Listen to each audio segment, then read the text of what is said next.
Hello and assalamu alaikum guys. Welcome back to my channel Guidance Point with Rashmina. Once again I'm back here with another interesting and an amazing video.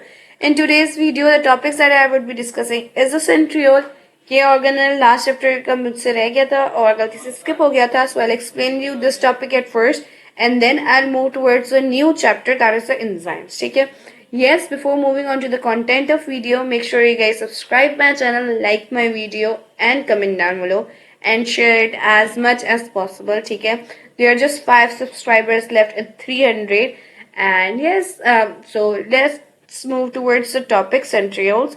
Centriole हमारे पास एक ऐसा organelle है जिसके पास कोई membrane नहीं है, which means it is a non membrane bounded organelle and this is only found in animal cell. ठीक है, ये जो है साइटोप्लाज्म में मौजूद होता है, that is around the nucleus. सही है. उसके अलावा द थिंग इज कि भाई it help to move in opposite poles during the cell division. अब आपने अगर नाइन्थ में माइटोसिस को रिकॉल करें तो उसमें आपने पढ़ा होगा कि भाई एक फेज ऐसा आता है जिसमें जो वो होते हैं सेल डिवीजन के थ्रू पे जो है ऑपोजिट पोल्स की तरफ हम लोग क्रोमोसोम्स को मूव करवाते हैं. So this is the point where centrioles play their part. ठीक है, ये स्पिंडल फाइबर्स प्रोड्यूस करते हैं and it helps in division of chromosomes. ठीक है, ये सारे तकरीबन मैं आपको एक्सप्लेन कर चुकी हूँ एक्सेप्ट द सेक्रेटरी वेसल्स, क्योंकि that is not the part of your course. And this is a place where centrioles are found, and you could see it is present in the cytoplasm and the cytoplasm which is present near the nucleus. So yes, now coming on to the new chapter, that is chapter number 2, enzymes. ठीक है, हमारे पास enzymes जो है normally जो होते हैं they are chemically composed of protein except ribozyme. Ribozyme हमारे पास protein के नहीं बने हुए होते, उसकी कंपोजिशन प्रोटीन की नहीं होती. They are the biocatalyst which means they are responsible to speed up the chemical reaction. ठीक है, और ये किसी भी केमिकल रिएक्शन को स्पीड अप करवाते हैं. किस तरह करवाते हैं कि भाई ये एक्टिवेशन एनर्जी को लो करते हैं. सही है, एक्टिवेशन एनर्जी वो एनर्जी होती है, वो मिनिमम एनर्जी होती है जिससे हमारा कोई भी केमिकल रिएक्शन इनिशिएट हो सकता है, स्टार्ट हो सकता है. सो वो जो कम से कम एनर्जी होती है उसको भी और डिक्रीज करवाते हैं और किसी भी केमिकल रिएक्शन की स्पीड को इंक्रीज करते हैं, उसके रेट को इंक्रीज करते हैं. So this is how just the representation could be seen कि भाई यहाँ पे प्रोग्रेस ऑफ रिएक्शन है विदाउट द एंजाइम. भाई सबस्ट्रेट है, ठीक है, विदाउट द एंजाइम ये इतना लंबा ले रहा है टू प्रोड्यूस द प्रोडक्ट. ठीक है, वाइल विद द एंजाइम, ठीक है, यहाँ पर हमारे पास अगर सब रिएक्शन की देखें so quick with the few minutes या कुछ टाइम में एनर्जी कम जरूरत के साथ हमारे पास ये विद एंजाइम प्रोडक्ट प्रोड्यूस हो रहा है. सो this is just how the enzymes work.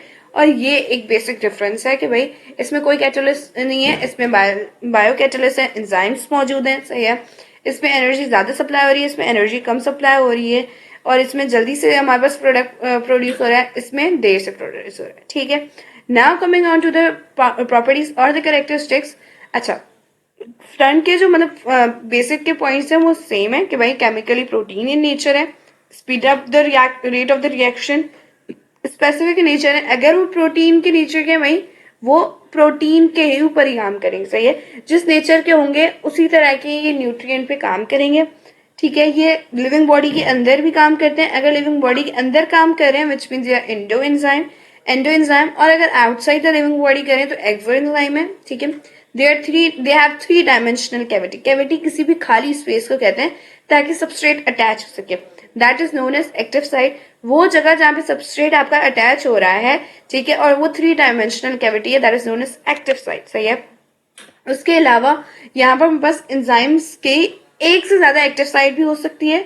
ठीक है, और उसके अलावा they also have allosteric site for attachment of inhibitors. ठीक है, इनहिबिटर्स, एलोस्टेरिक साइट, ये मैं आपको नेक्स्ट वीडियो में डिटेल में एक्सप्लेन कर दूंगी क्योंकि we have the topics related to it. ठीक है, हमारे पास जो एंजाइम होता है वो केमिकल रिएक्शन के एक एंडिंग तक जो है हमारे पास अनयूज्ड रहता है, विच मीन्स वो हमारे पास चेंज नहीं होगा. उसकी जो स्पेसिफिक शेप होगी, इसकी स्पेसिफिक प्रॉपर्टीज होंगी, that would remain same, that will not change during the complete reaction. ठीक है, और enzymes larger than substrate molecules होते हैं और एंजाइम्स किसी भी रिएक्शन के इक्विलिब्रियम चेंज नहीं कर सकते.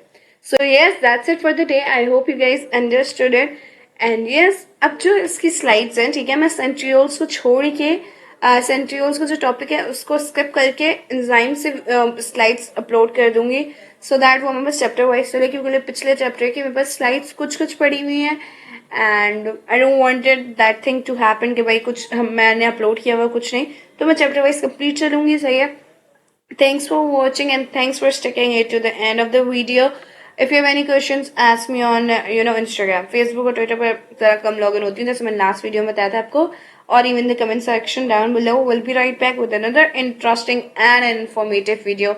Till then, take care. Bye bye.